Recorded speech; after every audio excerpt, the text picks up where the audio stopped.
The curfew tolled the knell of parting day. The lowing herd winds slowly over the lea. The ploughman homeward plods his weary way, and leaves the world to darkness and to me. Now fades the glimmering landscape of the sight, and all the air a solemn stillness holds, save where the beetle wheels his droning flight, and drowsy tickling lull the distant folds. Save that from yonder ivy-mantled tower, the mopping owl does to the moon complain of such as wandering near her secret bower molest her ancient solitary reign. Beneath those rugged elms that yew trees shade, where heaves the turfs in many a mouldering heap, each in his narrow cell forever laid, the rude forefathers of the hamlet sleep. The breezy call of incense-breathing morn, the swallow twittering from the straw-built shed, the cock's shrill clarion, or the echoing horn, no more shall rouse them from their lowly bed. For them no more the blazing hearth shall burn, or busy housewife ply her evening care. No children run to lips their sighs return, or climb his knee the envied kiss to share. Oft did the harvest to their sickle yield, the furrow of the stubborn glebe has broken. How jocund did they drive their team afield, how bowed the woods beneath their sturdy stroke. Let no ambition mock their useful toil, their homely joys and destiny obscure. No grandeur here with a disdainful smile, the short and simple annals of the poor. The boast of heraldry, the pomp of power, and all that beauty, all that wealth ever gave, awaits alike the inevitable hour. The paths of glory lead but to the grave. Nor you, ye proud, impute to these the fault, if memory over their tomb no trophies raise, where through the long-drawn aisle and fretted vault the pealing anthem swells the note of praise. Can stories urn or animated bust back to its mansion call the fleeting breath? Can honour's voice provoke the silent dust, or flattery soothe the dull cold ear of death? Perhaps in this neglected spot is laid some heart once pregnant with celestial fire, hands that the rod of empire might have swayed, or walked to ecstasy the living lyre.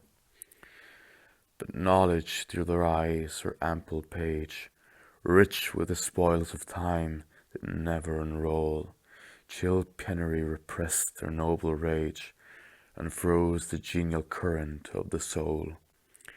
Full many a gem of purest ray serene the dark and fathomed caves of ocean bear, full many a flower is born to blush unseen, and wastes its sweetness on the desert air. Some village Hampden, that with dauntless breast the little tyrant of his field withstood, some mute inglorious Milton here may rest, some Cromwell guiltless of his country's blood.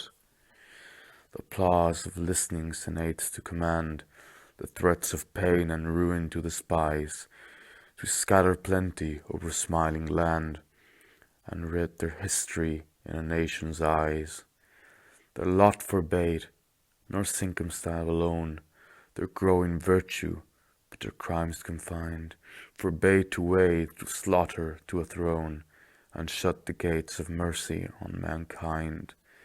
The struggling pangs of conscious truth to hide, to quench the blushes of ingenious shame, or heap the shrine of luxury and pride with incense kindled at the muse's flame. Far from the madding crowd's ignoble strife, their sober wishes never learned to stray. Along the cool sequestered vale of life, they kept the noiseless tenor of their way. Yet even these bones from insult to protect, some frail memorial still erect at night, with uncut rhymes and shapeless sculpture decked, implores the passing tribute of a sigh. Their name, their years, spelt by an altered muse, the place of fame and elegy supply, and many a holy text around she strews, that teach the rustic moralist to die. For who to dumb forgetfulness a prey, displeasing, anxious being ever resigned, left the warm precincts of the cheerful day, nor cast one longing, lingering look behind. On some fond breast the parting soul relies, some pious drops the closing eye requires, even from the tomb the voice of nature cries, even in our ashes live their wonted fires. For thee, who mindful of the honour of the dead, dost in these lines their artless tale relate, if chance, by lonely contemplation led, some kindred spirit shall inquire thy fate. Haply some hoary-headed swain may say, oft have we seen him at the peep of dawn, brushing with hasty steps the dews away, to meet the sun upon the upland lawn. There, at the foot of yonder nodding beech, that reaches his old fantastic roots so high, his listless length at noontide would he stretch, and pore upon the brook that babbles by. Hard by yon wood, now smiling as in scorn, muttering his wayward fancies he would rove, now drooping woeful man, like one forlorn, or crazed with care, or crossed in hopeless love. One morn I missed him on the customed hill, along the heath and near his favourite tree.